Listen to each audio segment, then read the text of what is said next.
And I think about this group and our time together here in this magical week or 10 days of traveling to three of the most divine, spiritually enlightening places to visit on this planet Earth. What a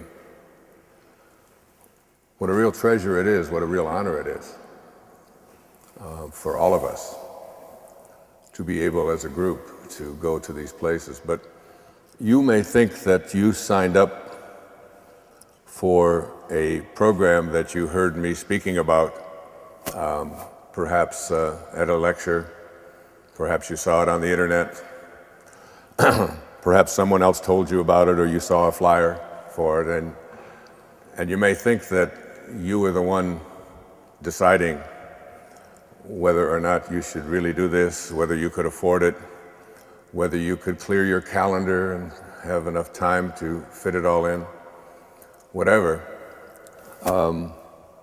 But I have a very much of a different opinion about it. I have a deeper knowing about what we're all here to do. And I want to share that with you. Because one of the things that I have learned is that there is always something bigger moving the pieces around, even when we think that we're the one who are making the choices. Carl Jung once said that at the same moment that you are making choices in your life, you are also the spear carrier or the extra in a much larger drama. And he said, in effect, we are all doomed to make choices. You see the paradox. We're doomed. We're not doing anything, we're all just being done. And yet within that larger context of being done, we're also making choices. But it really boils down to a realization that who we are, who each and every one of us, our essence is not this body that we're in and these physical choices that we're making.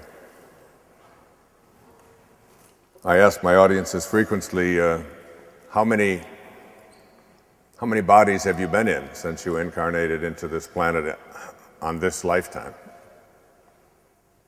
Because one of the great teachers and sages of my life, a man named Muktananda in India, was asked the question, what is real, Swami? What is real?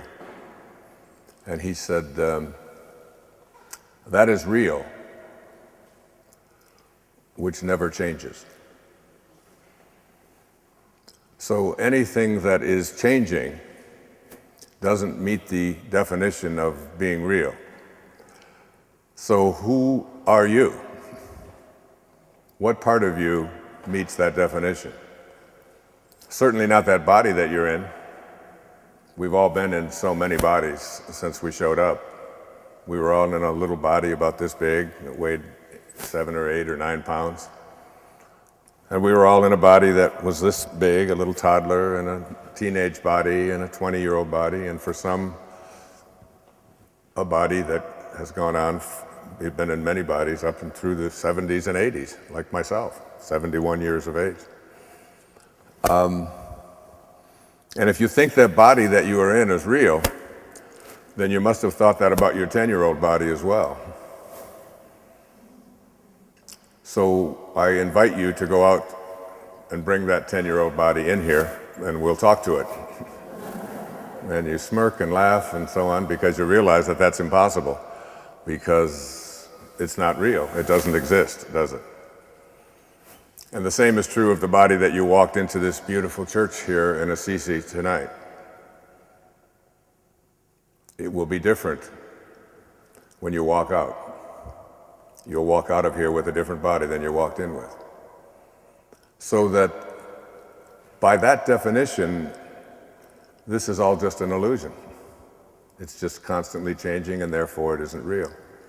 But there is a part of each and every one of us that can remember being in that 10-year-old body, and that observed it and noticed it, and that you can close your eyes and be there. You can do everything you did when you were 10 or 12 or 20 or 30 or whatever.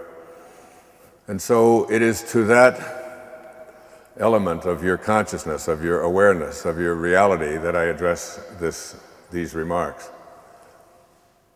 Not the body, not our physical possessions, but our soul, our spirit, our divine mind, whatever we call it.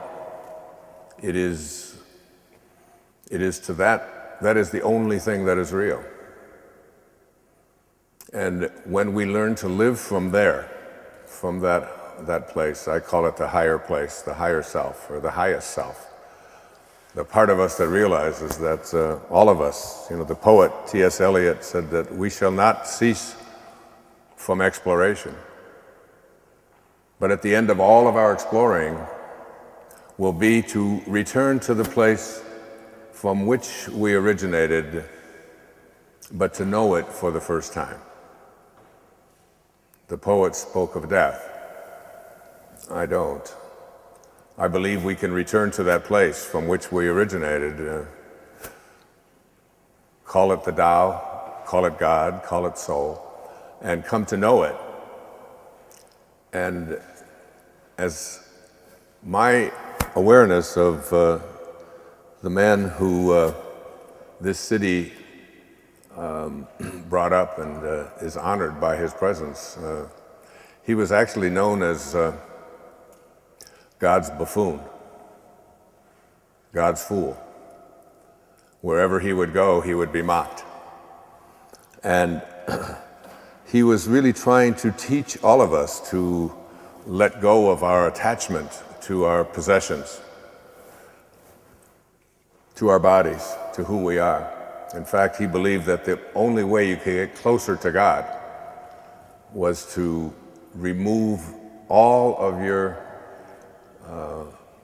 attachments to your stuff, to what you own, and instead come from a place of pure and divine love.